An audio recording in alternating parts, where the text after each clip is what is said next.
माँ, मुझे भी सिखाओ ना। क्या सिखाऊं? झाड़ू लगाना। अच्छा, और क्या करेगी झाड़ू लगा के? घर की सफाई करूंगी, आपकी तरह आपकी मदद करूंगी। अरे मेरी लाडो, अभी तेरी खेलने खाने की उम्र है, फिर जिंदगी भर यही सब तो करना है। क्या सब करना है माँ? यही सब, झाड़ू पोछा कपड़े बर्तन वगैरह। मैं नहीं करूंगी ये सब। अच्छा, तो फिर कौन करेगा ये सब? मेरी तो सास करेगी सारा काम। अच्छा, और मुन्नी रानी क्या करेगी?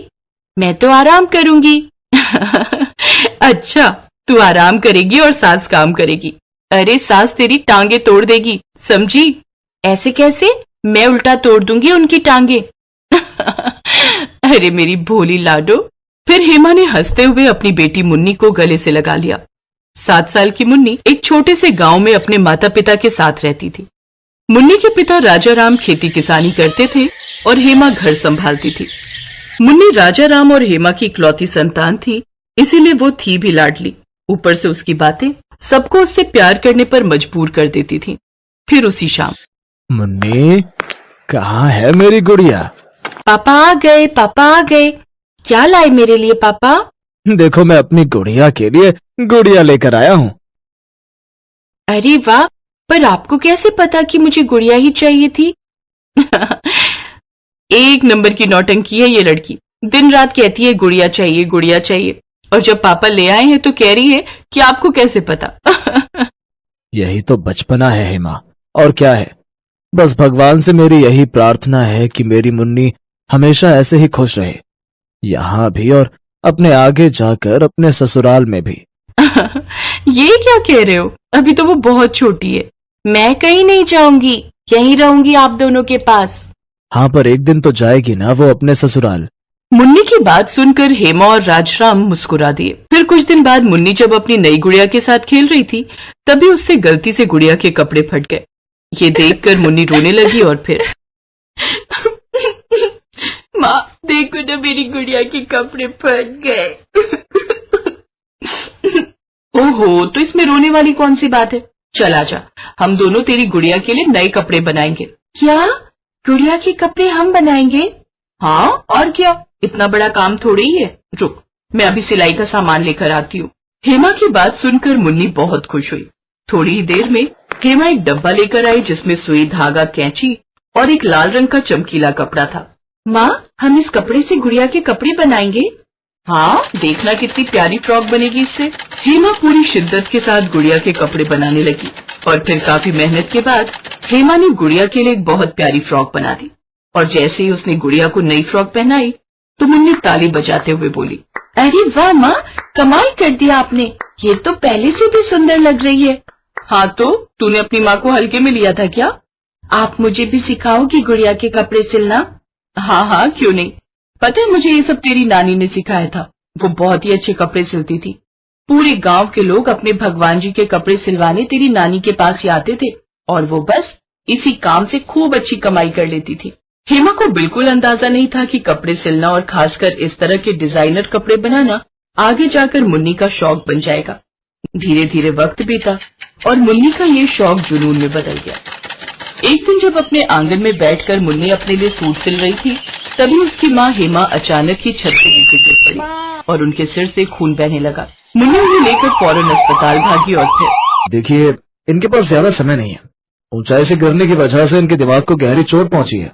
डॉक्टर साहब, ऐसा मत कहिए। अगर हेमा को कुछ हो गया तो हम क्या करेंगे?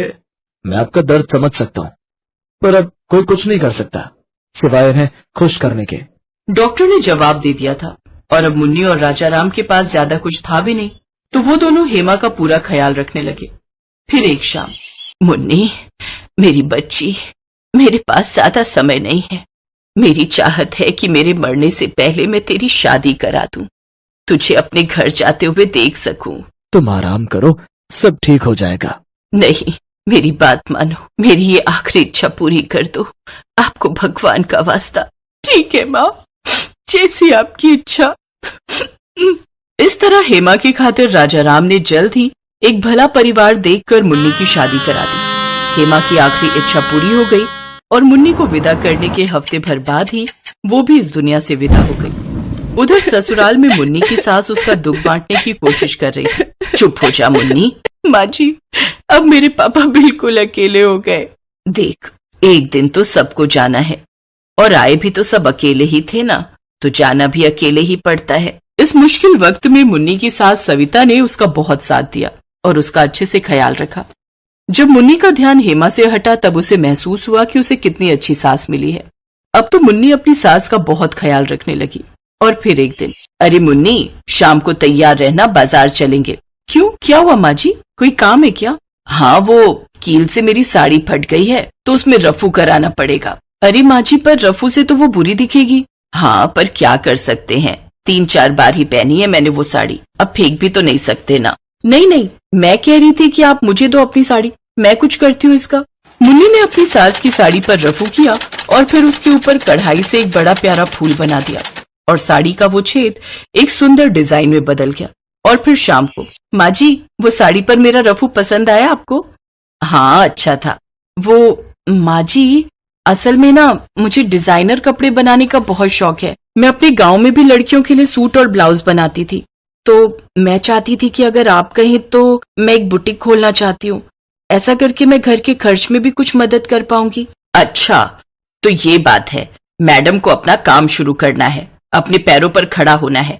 फिर घर का सारा काम कौन करेगा? मैं? नहीं माँ जी, मेरा वो मतलब नहीं था, सारा काम मैं ही करूंगी, मैं तो बस। देखो मुन्नी, बात ऐसी है कि पहले तो हमारे घर में बहुओं का काम करने का कोई रिवाज नहीं है, दूसरा तुम्हारी दुकान खोलने के लिए मेरे पास पैसे नहीं है। अरे घर का खर्च चलाना ही कितना भारी पड़ जाता है, उस पे कहां से खुलवाएं तुम्हारा बुटीक? तो अच्छा यही होगा कि तुम अपने मन से इस विचार को निकाल ही दो। मुन्नी का सपना एक ही पल में चूर चूर हो चुका था। वो अपनी किस्मत को कोसने लगी थी। उसने अपनी सास का विरोध तो नहीं किया, लेकिन अब वो हर वक्त उदास रहने लगी। घर के कामों में भी उसका मन नहीं लगता था, जिसकी वजह से वो हर रोज अपनी सास से डांट खाने लगी। और फिर एक दिन अचानक मुन्नी ने देखा कि उसका पति रमेश उसकी सास सविता को ढेर सारे पैसे दे रहा है। ये लो माँ, मेरी एफडी पूरी हो गई, सारा पैसा निकल आया है।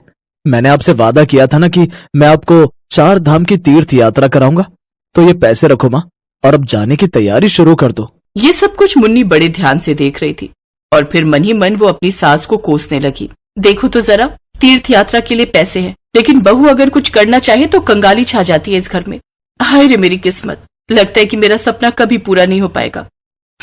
सही बात है, बहू चाहे सास की कितनी ही सेवा कर ले, लेकिन वो हमेशा पराई ही रहती है। इस बात को कई दिन बीत गए। अब ना तो मुन्नी सविता से बात करती थी और ना ही सविता मुन्नी से। और फिर एक दिन, मुन्नी मेरे साथ बाजार चलेगी? ठीक है माँ जी, चलिए। अरे ऐसे चलेगी क्या, जरा ठीक ठाक कपड़े तो पहन ले। जी, अभी आती हूँ। फिर सविता मुन्नी को अपने साथ बाजार लेकर पहुंची। सविता तेजी से चली जा रही थी, जबकि मुन्नी ऐसे चल रही थी जैसे उसे कहीं नहीं पहुंचना हो। तभी सविता एक जगह आकर रुक गई। मुन्नी ने उसे देखा तो वो भी रुक गई। तभी सविता ने मुन्नी के चेहरे को ऊपर की तरफ किया। सामने एक दुकान थी जिस पर लगे बोर्ड पर लिखा था मुन्नी बुटीक। मुन्नी को अपनी आंखों पर विश्वास नहीं हुआ। उसने फौरन अंदर जाकर देखा तो वहां एकदम नई सिलाई मशीन और सिलाई का बहुत सारा सामान रखा हुआ था। मुन्नी बहुत देर तक उस बुटीक को निहारती रही और फिर सविता के गले लगकर रोने लगी। आपने अपनी तीर्थ यात्रा के पैसों से ही दुकान खोली है ना माँ जी? आपने अपनी बहू के लिए इतना सब कुछ किया माँ जी। चुप कर, बहू नहीं तू बेटी है मेरी। अपनी सास की बात सुनकर मुन्नी को बहुत शर्मिंदगी महसूस हुई और फिर वो जुट गई अपने सपने को पूरा करने में। वो दुगनी मेहनत करने लगी। पहले घर का काम करती और फिर बुटीक चलाती और कुछ ही महीनों में उसके बुटीक का और उसका नाम शहर की हर औरत की जुबान पर था। फिर ठीक 1 साल बाद, माँ जी इधर आइए। हाँ बता, क्या हो गया? ये लो माँ जी, आपकी 4 धाम यात्रा की टिकट। और हाँ, आप ट्रेन से नहीं बल्कि फ्लाइट से जा रही हो। हैं? हवाई जहाज से? इसमें तो बड़ा खर्चा हो गया होगा। हाँ, तो आप सास नहीं माँ हो मेरी, और माँ के लिए कभी खर्चा देखते हैं क्या?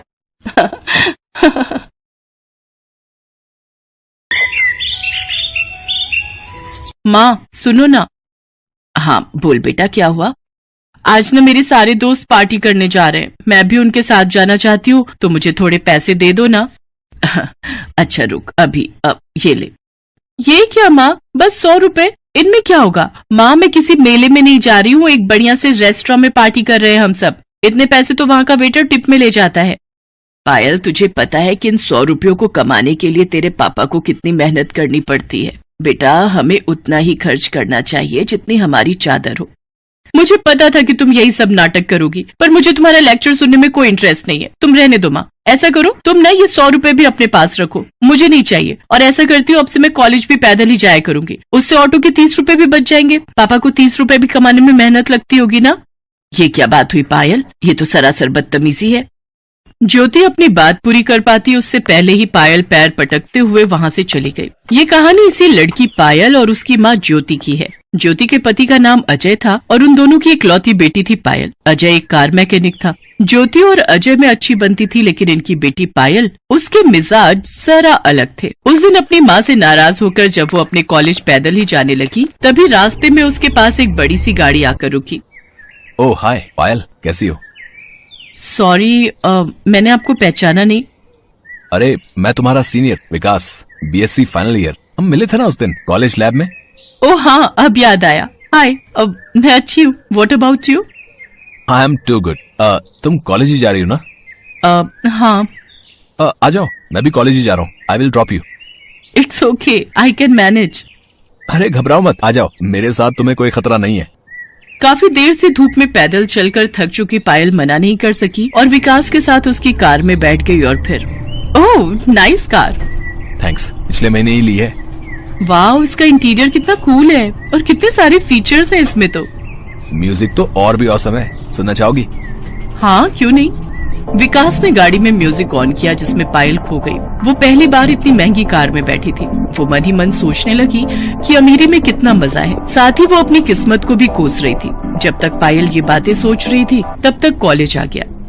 आप ना मुझे यहीं बाहर छोड़ दीजिए। क्यों, क्या हुआ? अंदर चलते ना। विकास कार को कॉलेज के अंदर ले गया और फिर पार्किंग में जब विकास के साथ पायल कार से उतरी तो वहाँ खड़े लड़के पायल को देखकर बोले, विकास भाई के तो मजे हैं यार। हाँ भाई, कसम से जिंदगी हो तो ऐसी यार, रोज इसकी गाड़ी से नई लड़की उतरती है। देखना अब इसको भी घुमाएगा फिराएगा और फिर छोड़ देगा। सही बोला भाई, पर ये लड़कियां भी कम नहीं है, विकास के पैसों पर ऐश करने में कोई कसर नहीं छोड़ती है? ये दोनों लड़के जो विकास के बारे में बात कर रहे थे वो विकास की क्लास में ही पढ़ते थे और विकास को अच्छे से जानते थे। लेकिन इन सब बातों से अनजान पायल तो हैंडसम और रईस विकास की दीवानी हो चली थी। अब हर रोज ही विकास पायल को बस स्टॉप से पिक करता और फिर वो दोनों साथ में विकास की गाड़ी से ही कॉलेज जाते। फिर धीरे धीरे वो दोनों कॉलेज से बाहर भी मिलने लगे। पायल को लग रहा था कि विकास जैसे हैंडसम और अमीर लड़के से शादी करके उसकी किस्मत ही बदल जाएगी। लेकिन विकास के इरादे कुछ और थे। वो एक नंबर का मक्कार और अय्याश लड़का था। वो सिर्फ अपने करोड़पति पिता के पैसों पर मौज करता था। एक दिन विकास की कार पंचर हो गई और विकास ने जिस दुकान के बाहर गाड़ी लगाई वो पायल के पापा की दुकान थी। उन्होंने जैसे ही पायल को विकास के साथ उसकी गाड़ी में देखा तो फौरन पायल पर भड़कते हुए बोले, पायल तुम इस गाड़ी में क्या कर रही हो और ये लड़का कौन है? पापा वो ये मेरे दोस्त हैं। मुझे घर छोड़ने जा रहे थे तभी हमारी मतलब इनकी गाड़ी पंचर हो गई। फौरन उतरो गाड़ी से और अंदर जाकर बैठो, मैं तुम्हें घर छोड़कर आऊंगा। पर पापा। सुनाई नहीं दिया एक बार में? आपकी गाड़ी का पंचर लग गया है तो अब आप जा सकते हैं। इसके बाद अजय अपने स्कूटर पर पायल को लेकर घर पहुंचे और फिर ज्योति को सारी बात बताई। पायल सच सच बता, क्या चल रहा है ये सब? आप लोगों को ना बस तिल का ताड़ बनाना ही आता है। वो मेरे सीनियर हैं जिनके सामने पापा ने मेरी इज्जत की वाट लगा दी। पता नहीं क्या सोच रहे होंगे वो मेरे बारे में। काश उन्हें पता ही नहीं चलता कि मैं एक पंचर बनाने वाले की बेटी हूँ। पता नहीं ये सब जानने के बाद वो मुझसे बात भी करेंगे या नहीं। पायल तुम उस लड़के के बारे में कुछ नहीं जानती। वो आए दिन आता है मेरे पास अपनी गाड़ी सुधरवाने, आए दिन शराब के नशे में अपनी गाड़ी ठोकता फिरता है और तो और हर बार उसकी गाड़ी से एक अलग लड़की उतरती है। हाँ तो क्या हुआ, वो अमीर है, स्टाइलिश है तो उसकी दोस्त तो होंगी ना। पायल तुम उस अय्याश और फरीबी के लिए हमसे बहस कर रही हो। पापा हर पैसे वाला अय्याश नहीं होता। विकास ऐसे नहीं है। मैं उनसे बहुत प्यार करती हूँ और मुझे पूरा विश्वास है कि उनके दिल में भी मेरे लिए ऐसी ही फीलिंग है। आपको पता है इस दुनिया में अच्छे लड़के कितनी मुश्किल से मिलते हैं। वो इतने पैसे वाले हैं कि उनसे शादी करके मेरी जिंदगी सुधर सकती है। और मेरी ही क्यों, उनके पास इतनी दौलत है कि उनकी बीवी बनने के बाद मैं आपको भी इस नर्क से निकाल सकती हूँ। सही कहा तूने, इस दुनिया में अच्छे लड़के बड़ी मुश्किल से मिलते हैं। हाँ, और ये भी सच है कि हर पैसे वाला अय्याश और फरेबी नहीं होता। कुछ लोग सच्चे प्यार के लिए अपना घर बार, पैसे, दौलत सब कुछ छोड़ देते हैं। ऐसा प्यार और ऐसी जिंदगी किस काम की जिसमें पैसों और ऐशो आराम ना हो। मैंने बचपन से गरीबी देखी है। ये मत करो, वहां मत जाओ क्योंकि पैसे नहीं है। उफ, अब बस, मैं अब और ये नरक जैसी जिंदगी नहीं जी सकती। चुप हो जा पायल, तू जिसे नरक बता रही है वो मेरे लिए स्वर्ग से भी बढ़कर है, समझी? तो आपको ही मुबारक हो ये स्वर्ग। मेरे लिए तो ऐसे जीने से बेहतर है मर जाना। और मम्मी, आप तो बस रहने दो। आप क्या जानो कि आखिर पैसे की ताकत क्या होती है। आप खुद तो गरीबी में ही पैदा हुई, गरीब से ही शादी की और अब गरीबी में ही मर जाना चाहती हो। पायल की ये बदतमीजी उसके पापा अजय से बर्दाश्त नहीं हुई और उन्होंने आगे बढ़कर पायल के गाल पर एक जोरदार तमाचा जड़ दिया और फिर उसे जबरदस्ती अपने साथ लेकर घर से बाहर गए। कुछ ही देर में उनका स्कूटर एक आलीशान बंगले के बाहर आकर रुका। पापा, ये कहाँ लेकर आए हैं मुझे और क्यों? तुझे दिखाने की तू अपनी जिस मम्मी को बेइज्जत कर रही थी कुछ देर पहले, आखिर उसकी असली औकात क्या है। अजय को देखते ही उस बंगले के बाहर खड़े गार्ड ने उसे सलाम किया। फिर अजय पायल को लेकर अंदर गया। वो बंगला बहुत ही बड़ा था और वहाँ लाइन से कई लग्जरी गाड़ियां खड़ी थी। तभी वहाँ एक रौबदार बुजुर्ग आए। अजय ने उनके पैर छुए और फिर, पिताजी, आपने सच ही कहा था। मैं आज वाकई अपनी गरीबी से हार गया और मुझे मेरी इस हार का एहसास कराने वाली मेरी खुद की बेटी है। आपने ठीक ही कहा था कि मैं चाहे जो कर लूं, लेकिन एक दिन हार मानकर आपकी चौखट पर जरूर आऊंगा। तो लीजिए, मैं आ गया पिताजी। पायल हैरानी से सब कुछ देख रही थी। दरअसल वो बुजुर्ग शख्स शहर के सबसे अमीर आदमी थे और उनका नाम सेठ वीरभद्र था। ज्योति उनकी इकलौती बेटी थी जो अपनी जवानी में अजय से प्यार कर बैठी थी। अजय शुरू से ही गरीब था तो ज्योति और अजय की शादी के लिए सेठ वीरभद्र राजी नहीं हुए। तो अजय की खातिर ज्योति सब कुछ छोड़ने को तैयार हो गई और अजय से शादी करके उसकी गरीबी की हिस्सेदार बन गई। सेठ वीरभद्र को लगा था कि गरीबी से तंग आकर कुछ ही वक्त में ज्योति उनके पास वापस लौट आएगी, लेकिन ऐसा नहीं हुआ। ज्योति अपने पति के साथ बसाए अपने छोटे से संसार में सुखी थी। लेकिन अब इतने सालों बाद जब पायल की खातिर अजय हारता दिखा तो सेठ वीरभद्र ने उससे कहा, नहीं बेटा, हारे तुम नहीं बल्कि हारा तो मैं हूँ। मेरा घमंड चूर चूर हो चुका है। मैं ही अपनी बेटी की बात को समझ नहीं सका कि खुश रहने के लिए